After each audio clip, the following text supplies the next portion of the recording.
एक बार फिर दुबई दहल उठा है।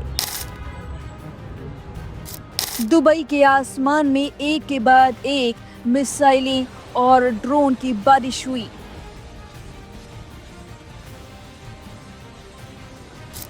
रिपोर्ट के मुताबिक ईरान ने दुबई एयरपोर्ट को एक बार फिर से निशाना बनाया है, जहां ड्रोन गिरने से एक भारतीय समेत 4 लोग घायल हो गए हैं।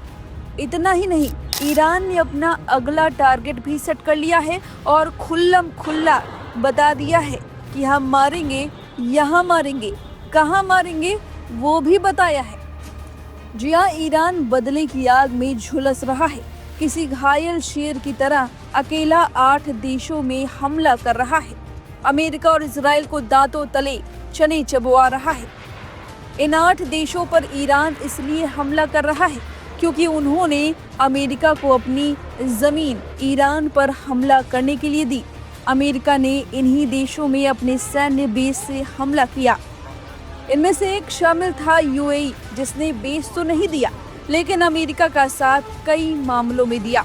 दुबई मीडिया ऑफिस ने बताया कि हमले में भारतीय नागरिक को कुछ चोटें आई हैं।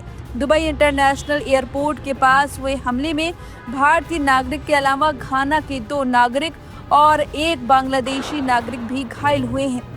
दुबई मीडिया ऑफिस ने एक्स पर एक बयान में कहा, कुछ देर पहले दुबई इंटरनेशनल एयरपोर्ट DXB के पास 2 ड्रोन गिरे, जिससे घाना के 2 नागरिकों और एक बांग्लादेशी नागरिक को मामूली चोटें आईं और एक भारतीय नागरिक को चोटें आईं। एयर ट्रैफिक सामान्य रूप से चल रहा है।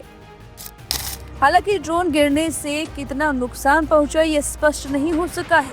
अधिकारी घटना के कारणों और ड्रोन के स्रोत की जांच कर रहे हैं। वहीं हमले के बाद भी फ्लाइट ऑपरेशन जारी है।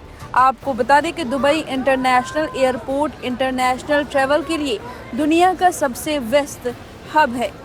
इससे पहले संयुक्त अरब अमीरात के रक्षा मंत्रालय ने बुधवार तड़के कहा कि उसकी वायु रक्षा प्रणालियां ईरान से आने वाले मिसाइल और ड्रोन हमलों का लगातार जवाब दे रही हैं। दुबई में लोगों को सरकारी आपातकालीन मोबाइल अलर्ट भेजकर संभावित मिसाइल खतरे के बारे में चेतावनी दी गई है और तुरंत सुरक्षित इमारतों में जाने को कहा गया है।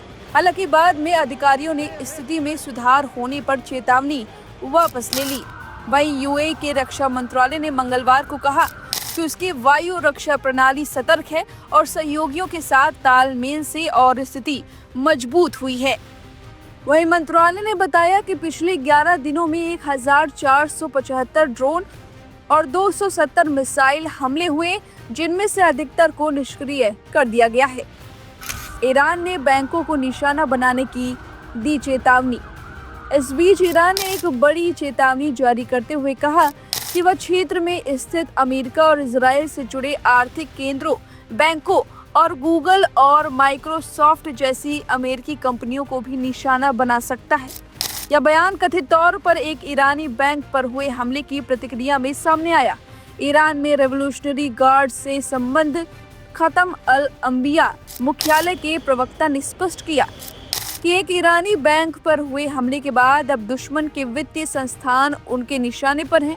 ईरान ने क्षेत्र के नागरिकों को सलाह दी है कि वे सुरक्षा के लिहाज से इन बैंकों के 1 किलोमीटर के दायरे से दूर रहें। इसके साथ ही ईरान ने उन दिग्गज अमेरिकी तकनीकी कंपनियों की सूचना जारी की है जिनकी तकनीक का उपयोग सैन्य उद्देश्यों के लिए किया जा रहा है। इनमें गूगल, माइक्रोसॉफ्ट, एनवीडिया, IBM और ओरेकल जैसी कंपनियां शामिल हैं। ईरानी मीडिया के अनुसार इन कंपनियों की इजराइल और कुछ खाड़ी देशों में स्थित कार्यालय और क्लाउड आधारित बुनियादी ढांचे अब ईरान के वैध सैन्य लक्ष्य हैं। ईरान का कहना है कि जैसे जैसे युद्ध का दायरा बढ़ रहा है, वह अपने हमलों का विस्तार आर्थिक और तकनीकी संपत्तियों तक करने के लिए मजबूर है। फिलहाल ईरान लगातार हमले कर रहा है। हमारी अगली रिपोर्ट में देखिए इस युद्ध से जुड़ी बड़ी खबर।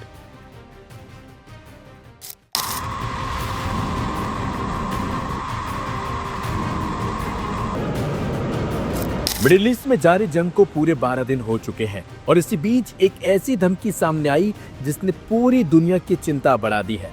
अमेरिका और इजराइल के साथ बढ़ते तनाव के बीच एक ईरानी सैन्य अधिकारी ने चेतावनी दी है कि अगर ईरान में रेजिम चेंज यानी कि सत्ता परिवर्तन की कोशिश की गई तो ईरान अपने आखिरी प्रभावी मिसाइलों से इजराइल के सबसे संवेदनशील परमाणु ठिकाने यानी कि डिमोना न्यूक्लियर रिएक्टर को निशाना बना सकता है। यह धमकी इसलिए भी खतरनाक मानी जा रही है क्योंकि भले ही ईरान के पास आधिकारिक तौर पर परमाणु हथियार नहीं है, लेकिन डिमोना रिएक्टर पर हमला होने की स्थिति में उसका असर किसी परमाणु हमले से कम नहीं होगा। ऐसा इसलिए क्योंकि परमाणु रिएक्टर में मौजूद भारी मात्रा में रेडियो एक्टिव मटेरियल वातावरण में फैल सकता है, जिससे पूरे इलाके में रेडियो एक्टिव बादल बन सकते हैं। इजराइल का परमाणु कार्यक्रम लंबे समय से रहस्य और विवादों से घिरा रहा है। नेगेव रेगिस्तान में स्थित डिमोना का Shimon Peres Negev nuclear research centre Israel का सबसे संवेदनशील परमाणु ठिकाना माना जाता है। इस रिएक्टर का निर्माण 1958 में शुरू हुआ था और इसमें फ्रांस के गुप्त रूप से इजराइल की मदद करने की बात भी सामने आई थी। शुरुआत में जब अमेरिका ने इस परियोजना पर सवाल उठाए थे तो इजराइल ने इसे एक टेक्सटाइल फैक्ट्री बताया था, लेकिन कुछ साल बाद इसी साइट में काम करने वाले एक टेक्नीशियन के खुलासे से साफ हो गया था कि वहां परमाणु रिएक्टर बनाया जा रहा था। 1962 से 1964 के बीच ये रिएक्टर सक्रिय हो गया था और माना जाता है कि 1967 तक इजराइल ने अपने पहले परमाणु हथियार तैयार कर लिए थे। हालांकि इजराइल ने आज तक आधिकारिक तौर पर परमाणु हथियार रखने की बात स्वीकार नहीं की। वह हमेशा ना तो स्वीकार और ना ही इनकार की नीति पर कायम रहा है। लेकिन कई अंतर्राष्ट्रीय संस्थाएं और विशेषज्ञ मानते हैं कि इजराइल दुनिया के उन 9 देशों में शामिल है जिनके पास परमाणु हथियार है। रिपोर्ट्स के मुताबिक डिमोना रिएक्टर से अब तक लगभग 800 किलोग्राम हथियार ग्रेड प्लूटोनियम तैयार किया जा चुका है। इसके अलावा 6 दशक से जमा हुआ परमाणु कचरा और अन्य रेडियोएक्टिव मटेरियल भी वहां मौजूद है। यही वजह है कि अगर इस रिएक्टर को निशाना बनाया जाता है तो परमाणु विस्फोट तो नहीं होगा, लेकिन रेडियो एक्टिव लीक की स्थिति बेहद खतरनाक हो सकती है।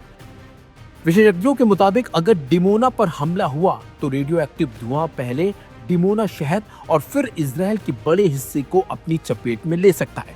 इजराइल के तटीय इलाकों तक यह रेडियो एक्टिव बादल पहुंच सकता है।